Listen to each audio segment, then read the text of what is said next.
Hi everyone, this is Ryan with RockTheDivine.com. Thank you so much for tuning in to my latest video.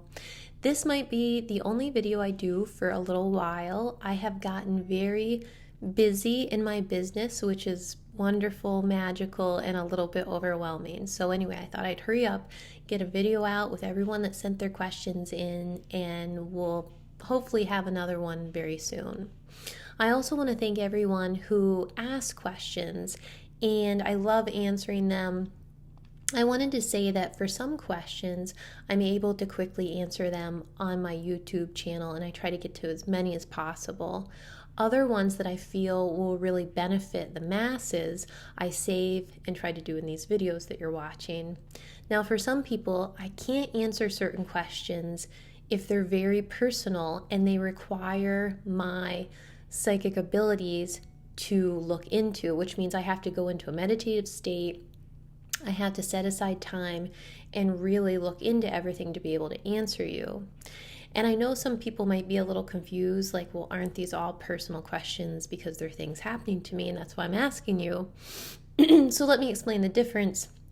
If there's a question that is something I know as a mentor and teacher that I can answer, sort of like seeing colors in meditation or having certain spiritual phenomena happen, I'm happy to answer that. If it's something like, for example, my grandmother showed up and she was trying to give me a message and I couldn't hear it, do you know what it was? That's personal, and I have to do that in private and book sessions with me. So anyway, keep that in mind. And just know if I don't answer your question, it might be for that very reason, okay? But you can always get a hold of me and save all your questions and book a session if you want. I'd be happy to help. Okay, so here's the questions. Let's go to the first one. Now, I just wrote down special diet in my notes, and that's because I actually had a few people that asked what I ate to help with my abilities or to stay healthy or what have you. And someone also asked if food makes a difference, if what you're consuming makes a difference in your abilities. So what I would say is, to some extent, I do not feel that anyone needs to be on some super special restricted diet. And if you're meant to be an intuitive, you're gonna be. And you eating Cheetos isn't probably gonna interrupt that, okay? Like anything in life, it's about balance. So for example, I have a pretty healthy diet, but I also eat Doritos, Cheetos every day. I love cheese, and every night I have a glass or two of wine. Usually two, but one or two. And I found that those things don't hinder me. So some of this will be very unique to you. What causes inflammation in your body? What makes you feel lethargic or tired? You have to start really paying attention to what you can handle and what you can't. And for that, everyone's a little different. I would say anything in excess is bad. Drugs, alcohol, too much food, it gums up the system. It affects your energy, and that's going to affect your abilities. Now, you probably were like, wait, you said drugs, not only in moderation. Well, here's what I mean. A lot of drugs need to be avoided, especially when it comes to honing your abilities. They really block your natural channels and receptors that are receiving information, okay? So be careful with drugs, or don't do any at all. And you know what kind of drugs I'm talking about. I'm not talking necessarily about like cholesterol medicine, even though you should probably be careful of that too. But I'm talking about drug use. It's just not good. And the other thing that happens is it leaves you open to darker beings and entities. So keep that in mind. Now, speaking of drinking's okay. Again, moderation though. I can have one or two glasses of wine. If I get drunk, and I would do it a lot, it would really, really affect my energy. And I notice there have been those times I've definitely been partying and overdid it. The next day, my abilities are quieter. They're affected. It's just harder for me to get information. And really, a lot of it's common sense, okay? With marijuana to me is sort of like alcohol, but even probably needs to be used a little lighter. I know I'm going to have people that disagree with me. Please don't write me terrible things in the comments. what I would say is that marijuana is a great plant, and I'm glad it's legal, and I'm glad that people who need it are getting to be able to use it. And if you have a real anxiety problem, it can really help with that. Not me, it has the opposite effect. But what I want to say is that marijuana does need to be treated like medicine, and you wouldn't take medicine all the time. In theory, use it as medicine. Don't use it all day, all the time, because that will affect you, and it will affect your abilities in a negative way. So keep that in mind. Back to the food and what have you. I just rambled on about drugs, but some people worry about what toothpaste they have and the water they drink because of calcifying their pituitary gland, which really has affects your third eye. Yes, you do not want a calcified pituitary gland. But what I would say is that I have been a lifelong Colgate user and drank whatever water was available to me until recently. I'm more careful about it, and my ability still cracked open. So again, balance and try to just do the best you can without putting pressure on yourself. The other thing you'll notice is as your abilities start opening, your body will start telling you what it wants and what it doesn't. So I'm just going to give one example here. As my abilities started coming to the surface, I noticed that there were certain things I just didn't want to eat anymore, and one of them was meat. Now, having said that, I do eat meat, but I'm more aware of where the meat came from, and I'm super aware of how the animals were treated. So even though I'm not perfect about this, you'll probably see me at McDonald's sometimes. Really can't talk today. I just try to do my best to be aware, because I know that my body prefers that if I am consuming an animal, that the animal was treated humanely in life and humanely when it died, okay? So that's what I have to say. Listen to your body, listen to what it wants, listen to what makes it tired. But also, you're here to enjoy yourself. So if you want to have some wine and you want to have some cheese, do it. I promise it will not affect your abilities. Okay, the next question. This person asked, how can you tell the difference if it's your imagination or guidance?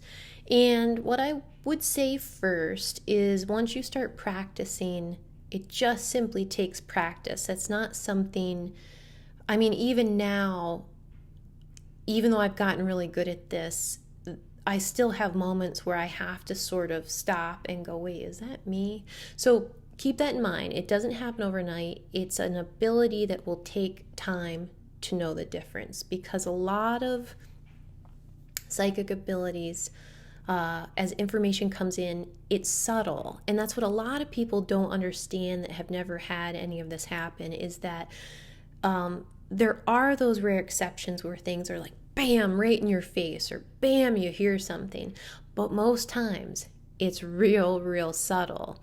And what I would say, besides practicing, is that with your imagination, a lot of times you have to actually take the time to imagine it. You're actually, even if it's real quick, taking the time to create it in your mind. With guidance, it comes in a little slower, and it also seems to have been created from nowhere. And the reason it's easy to confuse the two is because your imagination is one of the ways that guidance does come across. And I know that sounds probably kind of weird, but your imagination a lot of times is how your clairvoyance and clairaudience taps in. Well, even the other clairs, really. So that's why they feel familiar. But if I said to you, okay, I want you to imagine a tree quickly, because you know what a tree looks like, you would create one in your mind, in your imagination. But if I said, tell me the first thing that pops in your head, and it was an orange, well, you didn't have time to create that.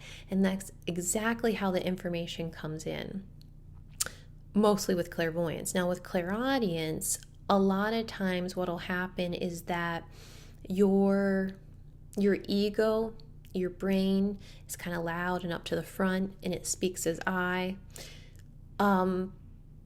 Intuitive guidance and clairaudience is a little quieter, and it's sort of back here a little bit. It's not so obvious. A lot of times it's that voice in your head that when you're having a hard time and you hear like, it'll be okay, and you think that you were soothing yourself, it was actually your angels and guides that were soothing you.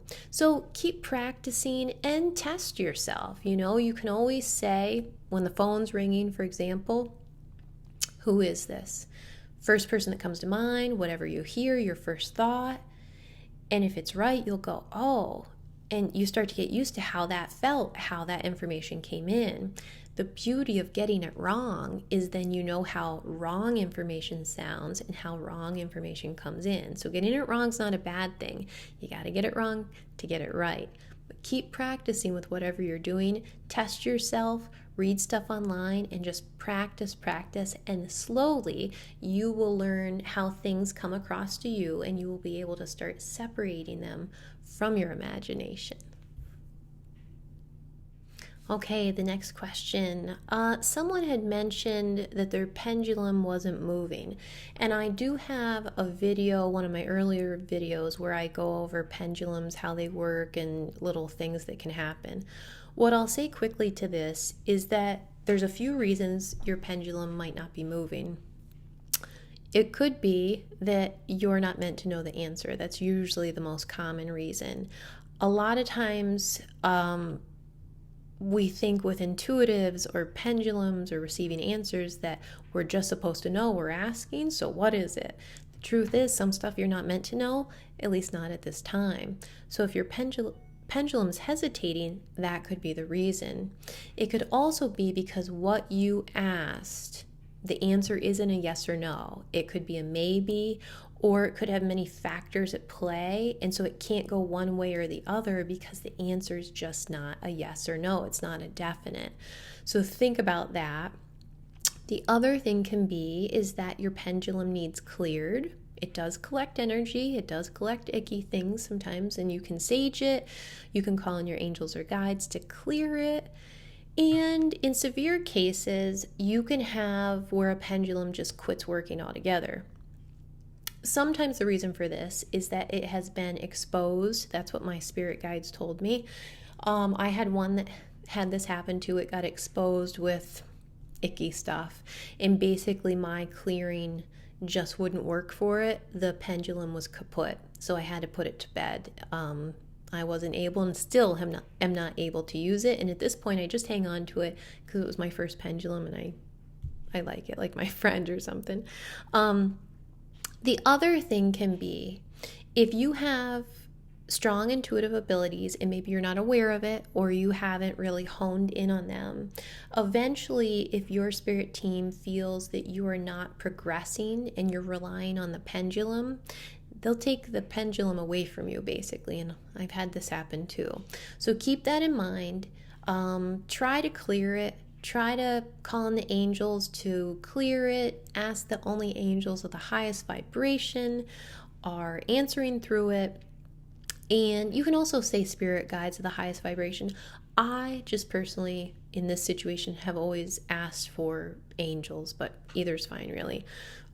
If those things don't work, it could be that your pendulum's exposed, or it could be that your guides are trying to say, hey, you're never going to get better if you keep using that thing. You got to use your own gifts, okay? So keep that in mind.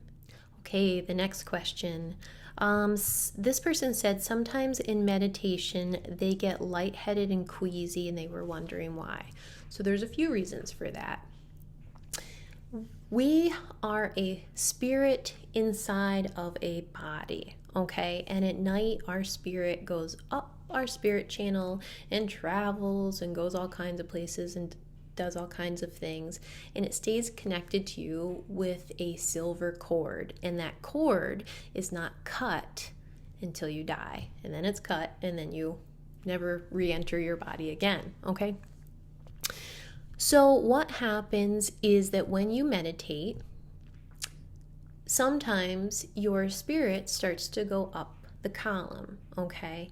You're sort of in a receptive state and you're not really in your mind anymore, which is great, but you can start to travel up the column. And for some people, what happens is that they start to feel a little out of sorts and lightheaded, and it's because you're not fully in your body, and it can have that effect of feeling sort of like, lightheaded or a spinning motion, okay? That's one reason. The other reason with regards to meditation is that I love meditation. It's very important, and I always have my students do some form of it so they can learn to become very present, because only when you're present can you receive answers. And I don't want to knock any meditations. There's many wonderful ones. However, a lot of meditations can make you sort of lift up out of your body. And we don't always want that. We want to be grounded and centered as much as possible. So in that case, and if someone's struggling in this way, I recommend mindful meditation. And you can just Google that. I'm not going to go into it in this video. But mindful meditation is just being very aware of your breath and very aware of your body. And it keeps you very centered, very grounded, and keeps your spirit in your physical body. So that's one thing, or two things, however many I said. The other thing that can happen is that sometimes in meditation, and this also goes for if you are connecting with angels and guides, when you're in a certain state, and angels and guides, especially angels, are very close to you and even in your energy field. Their frequency and their vibration is much faster than ours, very different. And it can affect yours, and it can make you start to feel very lightheaded and ungrounded too, and even a little queasy. So keep that in mind. But I think for the person that asked this, I believe it's the first one. I believe that you are just sort of lifting up out of yourself, and you would probably do better with mindful meditation. Now you might ask, well, I'm doing that, it still happens. There's a few ways to help yourself. If you're starting to feel lightheaded and queasy, open your eyes. This will not kill the meditation as long as you're not going like this, but you sort of just open your eyes and keep them sort of barely open and unfocused. That helps tremendously. The other thing you can do is quickly ground yourself. And there's many different ways to ground yourself, but in this situation, sorry, the video interrupted. Anyway, I would just start to focus on your feet and pay attention to each toe and send energy to each toe, and just really send your awareness to the bottom of your feet, and that can help you quickly ground and sort of get you back in your body so you don't have that queasy or lightheaded feeling. Now, I do want to say, if you do all the things you think you're supposed to do and you still have that feeling, stop meditating, and that's okay. I don't mean stop meditating forever. For that day, your energy just might be out of whack, or it's not in the mood for it. Listen to your body, listen to what it's telling you, and try again another day. Okay, on to the next question. I always feel like I'm sitting too close. Maybe I should be farther away. Anyway, this person said, what causes certain individuals to be a spirit magnet? And I wonder if they answered or asked this because sometimes I say that in my videos, like a spirit magnet. Anyway, so what usually causes someone to be a spirit magnet is that they are a medium or a clairvoyant, intuitive of some sort. And the reason I went in that order is because usually it's because they're a medium, but not always, okay? There's always exception to the rules with these subjects. Basically what happens is when there are, let's say, earthbound spirits, ghosts, in a room, okay? And they're sort of, who knows what they're doing. Some are aware, some are not aware, some are a little lost or confused. When you're a medium, you have a certain light coming off of you. So everyone has their aura and their energy body, and that, has light coming off of it. But when you're in a medium or an intuitive, you have brighter lights coming off of you. And especially for a medium, you have basically what at the top of your crown chakra looks like an upside down triangle. It's very bright, and it's like this beacon of light. So what happens is these spirits, it's almost sort of like they're in the dark, so to speak, and they look over and they see what actually we all look like, which is energy, okay?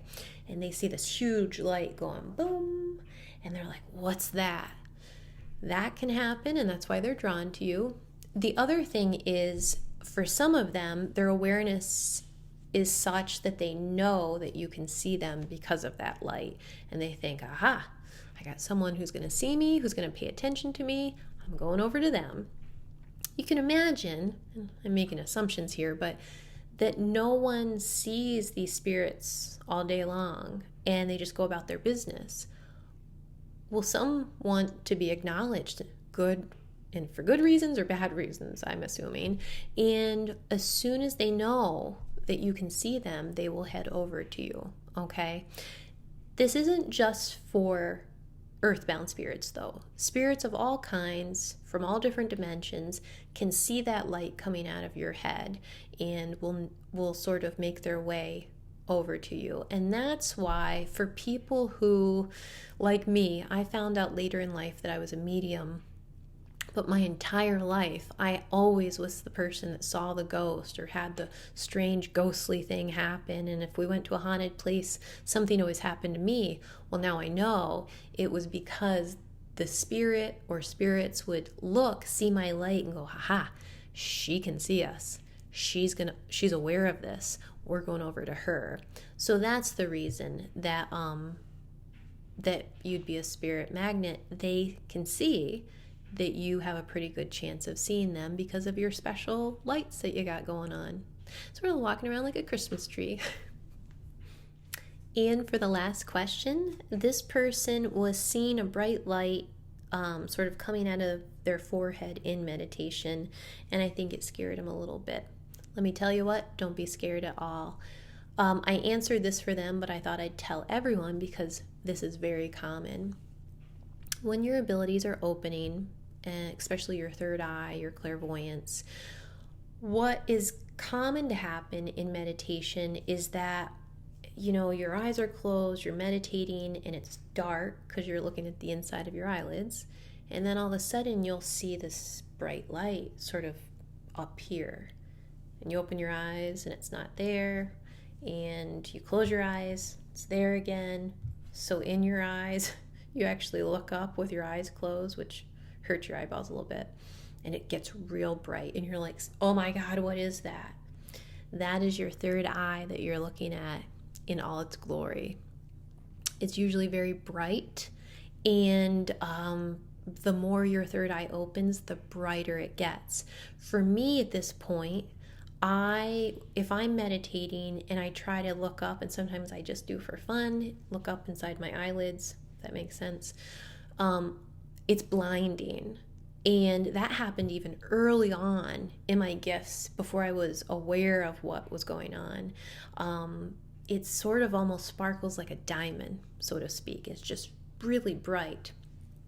Now, for some people too, that can also be the light that is coming out of your crown chakra. It would sort of look the same, but it might have more colors to it. But if you are seeing a very bright white, sometimes blue, but generally bright white, you are seeing your third eye. And if you are seeing bright light, sparkly light, just enjoy it, because you are getting to see the beauty of what the third eye actually looks like. That is all my questions for today. I thank everyone for watching and enjoying, and for liking, subscribing. I really appreciate it. Joining YouTube has definitely changed my business, and I have met so many wonderful people. So I want to thank you all very much for being here, and I will see you later.